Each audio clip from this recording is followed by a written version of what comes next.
Istanbul की रात थी। रात के 11 बजे कान शाहीन अपने 50 मंजिला इमारत के छत पर खड़ा था। उसकी आंखों के सामने पूरा शहर चमक रहा था। बॉस्फोरस के पानी पर चांदनी बिखर रही थी, लेकिन कान की आंखों में सिर्फ एक खालीपन था। जिस्म पर एक इटालियन टेलर्ड सूट था जिसकी कीमत एक आम आदमी की सालाना तनख्वाह से ज्यादा थी। उसकी आंखें सफ़ेद लोगों वाली थीं, लेकिन अंदर से काली थीं। उसका मोबाइल बजा। उसकी प्राइवेट सेक्रेटरी आइलिन की आवाज़ आई। मिस्टर शाहीन, गुनेश कंस्ट्रक्शन का डील फाइनल हो गया है। आप कंपनी खरीद रहे हैं। कान ने कोलीली जवाब दिया। अली गुनेश और उसकी फैमिली का क्या होगा? आइलिन, वो बैंकरप्ट हो जाएगा, उसके पास कर्ज भी है। कान मुस्कुराया। बिजनेस में उसकी वही स्ट्रैटेजी थी, कमज़ोरों को दबाना। तभी उसका प्राइवेट फ़ोन बजा। अमेरिकन हॉस्पिटल से कॉल थी। डॉक्टर, मिस्टर शाहीन, आपके दादा हसन शाहीन की हालत क्रिटिकल है। कान का दिल तेज़ी से धड़कने लगा। डॉक्टर ने आगे कहा, उनकी आखिरी ख्वाहिश है आपकी शादी देखना। सुबह के 6 बजे एलिफ बनेश अपनी माँ फातिमा को दवा दे रही थी। एलिफ के चेहरे पर चांद जैसा नूर था, लेकिन आंखों में छुपा दर्द था।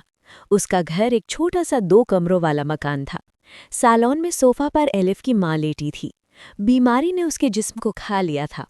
फातिमा, खांसी के बीच, बेटी तुम कॉलेज जाओ, मैं ठीक हूँ।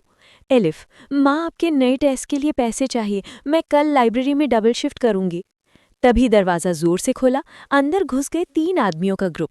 आगे मुराद, बड़ी मूछें, आंखों में शरारत। मुराद, अली भाई कर्ज, बहुत टाइम हो गया। अली गुनेश, एलिफ के अब्बू। मुराद भाई थोड़ा और वक्त। मुराद ने गुस्से में दरवाज़ा पीटा। कल तक पैसे नहीं दिए तो तुम्हारी बीवी का इलाज बंद करवा दूंगा। मुराद की नज़र एलिफ पर पड़ी। वरना तुम्हारी बेटी की खूबसूरती का भी तो बाजार है, महीने का हिसाब है। एलिफ का बदन कांपने लगा। उसके अब्बू रोने लगे। रात के 8 बजे भारी बारिश हो रही थी। कान अपनी लाल लैम्बोर्गिनी में घर जा रहा था। उसका दिमाग दादा की बातों में उलझा हुआ था। ट्रैफिक सिग्नल लाल हो गया। कान की नज़र सामने एक ऑटो पर पड़ी। ऑटो से एक लड़की उतरी, नीली कमीज, सफ़ेद दुपट्टा और किताबें हाथ में। लड़की सिग्नल क्रॉस कर रही थी कि दाएं से एक बाइक तेजी से आई और उससे टकरा गई। धम! लड़की गिर गई, किताबें बारिश में बिखर गई। कान ने देखा। लड़की उठी, पहले अपनी किताबें उठाईं, फिर अपनी चोट देखी। एलिफ, खुद से, शुक्र है किताबें सही सलामत हैं। कान कार से उतरा। उसने ऐसी सिंसियरिटी कभी नहीं देखी थी। कान, तुम ठीक हो? हाँ, ये किताबें ज़्यादा अहम हैं, फाइनल एग्जाम्स के लिए हैं। उसके हाथ से खून बह रहा था। कान ने अपनी पॉकेट से सिल्क हैंकरचीफ निकाला। कान, मैं तुम्हें हॉस्पिटल ले चलता हूँ। एलिफ, शुक्रिया, लेकिन नहीं, मेरा घर यहीं करीब है। एलिफ चली गई। कान उसके पीछे देखता रहा। उसके दिमाग में एक ख्याल आया। अगली सुबह शाहीन ऑफिस में कान ने अपने प्राइवेट इन्वेस्टिगेटर वोल्कान से एलिफ की पूरी बैकग्राउंड मंगवाई। 3 बजे रिपोर्ट आई। एलिफ गुनिस्ट, साइकोलॉजी की स्टूडेंट, माँ कैंसर की, अब्बू बैंकरप्ट, भाई बेरोजगार, कर्ज, मुकद्दर, लाइब्रेरी असिस्टेंट। कान मुस्कुराया। उसने अपनी सेक्रेटरी से कहा, गुनेश फैमिली से मीटिंग फिक्स करो आज रात। रात के 9 बजे फैती के छोटे से घर के सामने कान की ब्लैक मर्सिडीज पूरी गली में सेंसेशन बन गई। वो सूट में था जिसकी कीमत एक घर के बराबर थी। अली दरवाज़ा खोला। एलिफ पीछे खड़ी थी। कान, मैं कान शाहीन हूँ। अली का चेहरा सफ़ेद हो गया। कान, मैं तुम्हारी बेटी एलिफ से शादी करना चाहता हूँ।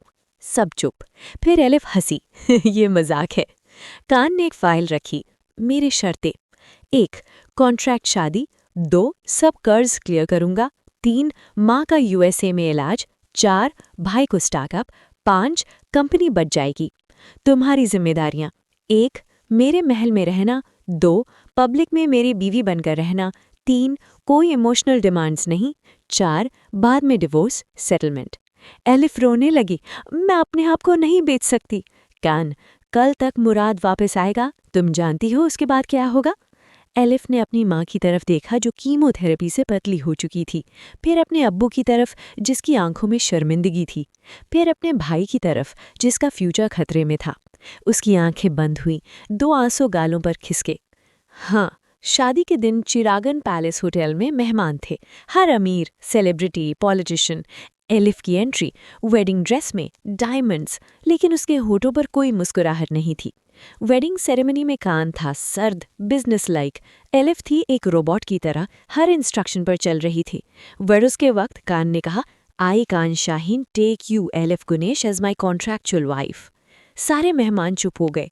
एलिफ की आंखों में आंसू आ गए। शाहीन मेंशन में कमरे थे, एलिफ को ईस्ट विंग में कमरा दिया गया। कान कोल्डली, यहाँ रूल्स हैं, ब्रेकफास्ट टाइम पर, स्टाफ से दोस्ती नहीं, बाहर जाना फॉरबिडन, मेरे स्टडी में आना फॉरबिडन, मेरी पिछली जिंदगी के बारे में सवाल नहीं, इमोशनल एक्सपेक्टेशंस नहीं। एलिफ, तो फिर क्या चाहिए आपको? कान, सिर्फ एक चीज, ओबीडियंस। दरवाजा बंद हो गया। एलिफ अपने नए कमरे में सिल्क शीट्स पर बैठकर रोने लगी। सुबह के ब्रेकफास्ट टेबल पर कान को ब्लैक कॉफी चाहिए थी। एलिफ ने उसके सामने दूध वाली चाय रखी। कान, मैं ये नहीं पीता। एलिफ, आपके लिए ठीक नहीं, पी लीजिए। कान ने चाय पी। उसने नोटिस किया टेम्परेचर परफेक्ट थी। कान, तुमने बनाई? हाँ, मेरी माँ कहा करती थी सुबह गरम दूध। कान चुप रहा। उसने पहली बार देखा एलिफ के हाथों पर मेहंदी के निशान थे। एक रात लाइब्रेरी में कान को नींद नहीं आ रही थी। वो लाइब्रेरी गया। एलिफ को वहां पाया, फ्लोर पर बैठी एक डायरी पढ़ रही थी। वो कान की मरहूम फियोंसे लाले की डायरी थी। कान गुस्से से, ये मेरी प्राइवेट प्रॉपर्टी है। एलिफ, आपकी फियोंसे कितना प्यार करती थी आपसे? कान, उसे कोई हक नहीं था। एलिफ, वो लिखती हैं, कान के अंदर एक बच्चा है जो डर गया है, मैं वही बच्चा ढूंढ रही हूँ। कान की आंखें भीग गईं। पहली बार किसी ने उसके दर्द को समझा। एक दिन एलिफ को बुखार हो गया। कान ने डॉक्टर बुलाया। डॉक्टर, स्ट्रेस और एडजस्टमेंट डिसऑर्डर। रात को कान उसके कमरे में गया। देखा एलिफ के बिस्तर पर उसकी पुरानी गुड्डी थी, नोटबुक में उसकी माँ की ड्राइंग्स थीं। सुबह एलिफ की आंख खुली तो बेड साइड पर देखा, मेडिसिन, पानी, सूप, नोट, महल को तुम्हारी बेतरतीबी की जरूरत है, जल्द ठीक हो जाओ। एलिफ का चाइल्डहुड फ्रेंड चार्न इस्तांबुल वापस आया। उसे फॉर्स्ड मैरिज का पता चला। चार्न मैंशन के बाहर प्रोटेस्ट करने लगा, एलिफ को छोड़ दो, वो बेटी जा रही है। Media headlines, Shaheen as wife has secret lover. Kaan गुस्से से एलिफ से पूछा, तुम्हारा बॉयफ्रेंड? एलिफ, सिर्फ एक दोस्त है जो सच्ची फिक्र करता है।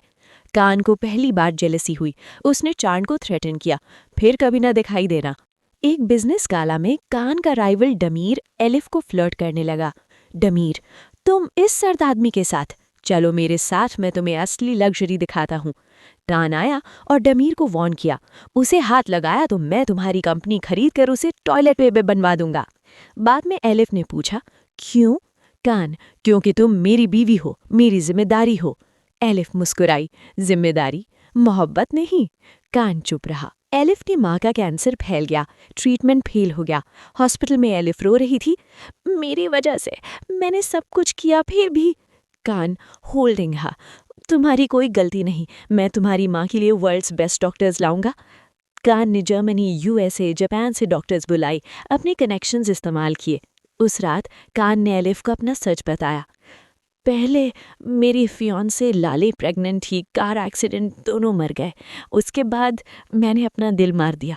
एलिफ ने उसके हाथ पकड़ा, दोनों के दर्द एक जैसे थे। मुराद ने एलिफ को किडनैप किया, कान को कॉल किया, पैसे, वरना तुम्हारी बीवी की लाश मिलेगी।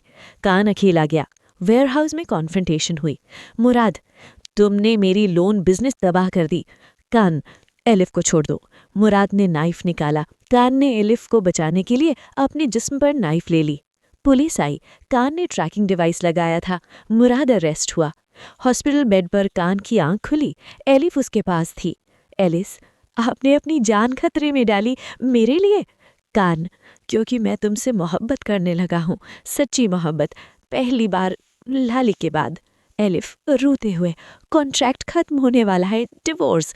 कान, मैं कॉन्ट्रैक्ट तोड़ दूंगा, असली शादी करेंगे बिना कंडीशंस के। दुख की बात, एलिफ की माँ नहीं बची। लास्ट वर्ड्स थी, बेटी अब तुम्हारा खुद का घर है, खुश रहो।